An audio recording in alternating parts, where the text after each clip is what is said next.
Kung Fury. You know what the best thing about Streets of Rage is? No, it's not the two-player action, the kick-ass music, or going head-to-head with an alien. I mean, sure, that stuff's great, but the single best thing about Streets of Rage is the streets. Plural. This old-school beat-em-up didn't just take place in a back alley, but the fight spilled over onto a bridge, to the beach, on a boat, and into a factory. It had diverse levels that didn't even technically qualify as streets. Without that variety, Streets of Rage would have been a lot like Kung Fury, Street Rage. And that's not a good thing. So we know what you're thinking. Didn't this game come out a couple of years ago? The simple answer is, yeah, it did. Kung Fury, Street Rage first debuted on mobile phones and computers in May of 2015 to coincide with the release of the purposely cheesy action film. A few months later, it got a console release on the PlayStation 4, where it retailed for a paltry $2. Flash forward a couple of years, and it finally got a port to the PS Vita, where it should have been this entire time. Now that it's looking for a brand new audience, I finally have a chance to loop back around and see if this budget brawler is worth your time.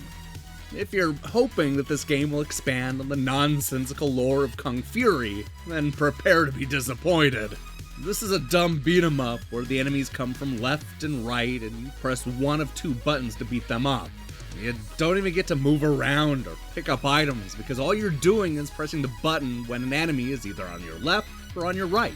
It's basically a rhythm game with gang members. To make things slightly more complicated, you'll have to deal with the various enemies in different ways. Some guys you'll only need to hit once or twice, but they're robots that require a hail of punches and a woman that'll jump around on all sides of you. The goal in the story mode is to survive several waves of these gang members and then smack around an old arcade machine boss. Like I said, it's pretty dumb. What I like about the game is that it lets you control a bunch of characters from the movie. There's a female barbarian that packs an axe and some serious firepower, as well as a dinosaur cop that uses his police training to bust some crime. What's cool is that all these characters have a quirk to their gameplay. For example, the robot will have to charge up his laser guns to take down enemies, something that really changes the rhythm of each fight. The problem is that almost every part of this game feels repetitive after just a few minutes. The supporting cast and enemies are varied, but the backgrounds and objectives certainly aren't. You do the same thing in the same looking backgrounds in every single level. The game does eventually get weird in a meta sort of way towards the end, but by that time I was already bored of the two-button controls.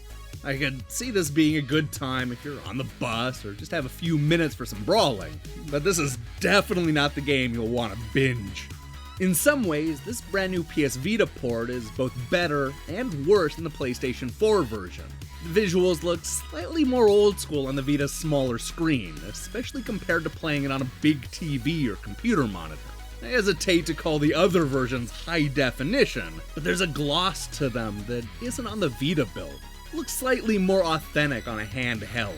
It's also slightly easier. Not sure if they tweaked the difficulty or if it's just my imagination, but I sped through the levels I struggled with on the PS4. Unfortunately, the performance takes a bit of a hit every time our fighter goes head-to-head with the boss.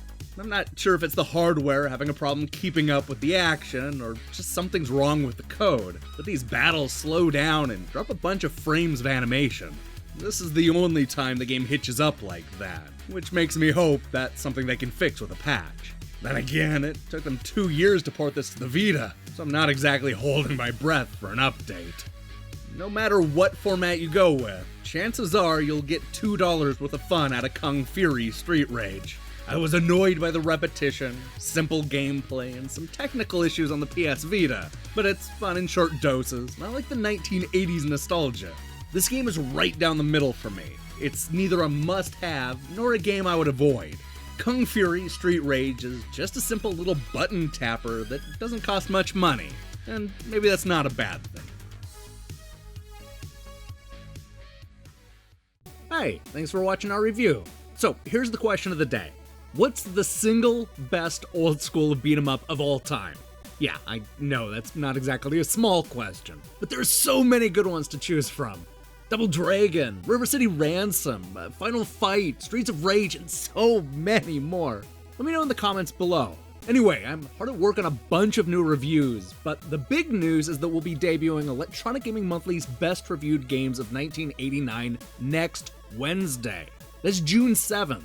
It'll be a weekly series that goes all throughout summer. So do me a favor and click the subscribe button and support what we're doing here. Until then.